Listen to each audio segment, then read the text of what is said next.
Thanks for putting this together. This is a great venue. So just a little bit of background about myself. Uh, I was born and raised in the Washington, D.C. area, which means I was around politics my entire life. So I moved down here about 20 years ago. I raised 3 kids. They're all adults now. My daughter is married, and her wife just gave birth to, or a year and a half ago, my first granddaughter. So that was very exciting. And they came down to visit. They love the area, so hopefully they'll move. Knock on wood. But so I was born and raised in the DC area. Went to the University of Virginia. Graduated. Raised my kids. I moved down here about 20 years ago, and like a lot of you, I love this area. I think the quality of life has been great. Um, because I was around politics my entire life, when I came down here, I sort of migrated towards those people, and I was encouraged to run for office. I'm currently in my second term as Palm Beach Port Commissioner. I have a strong business background, which is one of the reasons I ran for that office, because ports are major economic drivers for their communities. They have high-paying jobs, and they do more than just provide quality of life and working wages, but they give people opportunity to have a very good middle class to upper class life, which is what everybody wants and should have the opportunity for. I'm very environmentally focused, and one of the reasons I ran for the port at the time was because there was going to be the commission had voted to do a deep dredge, which would have been an environmental disaster, and wasn't even needed. So when I got on, I was able to flip that vote and prevent that from happening, which saved not just the environment, but a lot of the tourist industry as well. I'm very results oriented. I've always been a community leader from, a young age. When I came down here, I was on the board of the Boys and Girls Club up in Northwood. I'm currently on the board of Salvation Army. I'm the chair of the Capital Assets Committee. And as I think you know, Rolando, I co-founded Palm Beach County Cares a few years ago when Hurricane Maria devastated Puerto Rico and the U.S. Virgin Islands, because it was a devastating thing.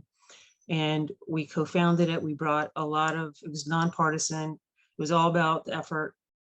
And we brought community leaders and elected officials together for the county, and we were able to ship over 200,000 pounds of supplies over there, as well as water systems, to the point where the Puerto Rican University now has a curriculum named Palm Beach County Cares Water System, because they teach how to do this solar water system to provide drinking water for people. So, and then when Hurricane Dorian happened in the Bahamas, and more recently in Haiti, we kind of restarted it up again, and we're able to get supplies and things over there. So I think it's important to be a community leader, to care about our community, and it's even more important to walk the walk and make the execution happen. So that's what I want to do when I'm in Tallahassee. There's a lot of things that are going wrong, and not just in this nation, but in the state. Roe versus Wade being one of them, which everybody is waiting for it to be officially overturned sometime in June. They're taking away women's rights to control their body, but they're protecting people's right to own a gun no matter what. So now you have these school shootings, and I don't need to tell everybody on this call that we're the outlier. There's no other country even close to us in terms of how many mass shootings we have. And it's elementary schools, it's grocery stores, it's churches. It's just terrible. And the idea that the Second Amendment protects everybody's rights to own a gun is actually kind of a little bit of a false flag, because it does say in that Second Amendment the word regulated. So we need to regulate guns, because what's happening now is not working. And of course, DeSantis is going the opposite way. He's going to arm everybody. So I just think that we're at a time now where we really need people to go up there and fight and push back on what's going on here. I was reading about the insurance we had the special session, so we had all the insurance regulations. And I feel like, okay, so a lot of the money went to the policy, the insurance companies, and it's supposed to trickle down to the policyholders, supposedly. But, why not just go directly to the policyholders? People are really hurting right now. Insurance rates are going literally through the roof.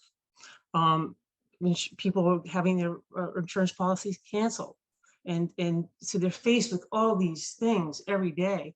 And now you have the workforce housing issue. People are being priced out of not just being able to buy a house, but to rent. I was talking to an Uber driver. He lives in Wellington. He's got 3 kids. He would move to Wellington because they've got good schools, but his rent went from $2,400 to $3,200 just, within 30 days. And he has to find a place to move. But the problem is he can afford $3,200 a month. But when he goes to rent, they discount his income because they don't count Uber income, Uber money as income. So in their minds, he doesn't have any income. So there's things like that that need to be tweaked that can help a lot of people. So I think, there's so much that can be done right now in Tallahassee. And I want to go up there. I want to fight. I want to push back. I think we all know that probably the Democrats are going to still be in a minority come next session.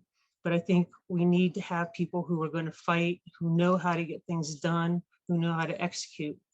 I just want to close by saying I have a lot of endorsements. I have a lot of support in the community. Congresswoman Frankel, Tax Commissioner Ann Gannon, the mayor of the county, Bob Weinroth, State Senator Lori Berman, and several state representatives as well. So I'm looking forward to campaigning. I've been out there knocking on doors, meeting people, and I'm looking forward to representing everybody when I get to Tallahassee. So thank you.